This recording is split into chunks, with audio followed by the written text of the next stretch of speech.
మా చెల్లి ఈ టైంలో ఎవరితో ఫోన్ మాట్లాడుతుంది? చెల్లి, ఎవరితో ఫోన్ మాట్లాడుతున్నావు? మా ఫ్రెండ్తో అన్నయ్య. ఫ్రెండా? స్పీకర్ పెట్టు.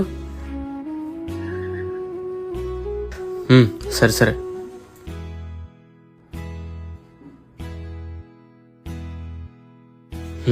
టైం 11 అవుతుంది. చెల్లి, ఏం చేస్తున్నావు? చదువుకుంటున్నాను అన్నయ్య. ఈ టైంలోనా చదువుతున్నావా? చూపించు. చదువుకో.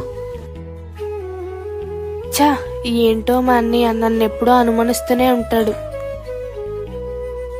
చెల్లి, ఎక్కడికి వెళ్తున్నావు?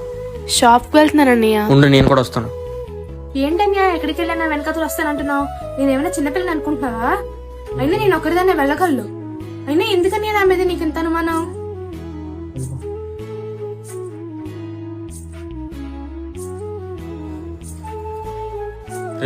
ఎవర్రా మీరు? అదేంటన్యా, రావద్దని చెప్పాను కదా, ఎందుకు వచ్చావు? వద్దంటే నేను మానేయాలా? అనుక్షణం నిన్ను కాపాడుకోవడం నా బాధ్యత. నువ్వు నేను అనుమానిస్తాను అనుకుంటున్నావు కదా, అది అనుమానం కాదురా, నీపైన చిన్న జాగ్రత్త అంతే.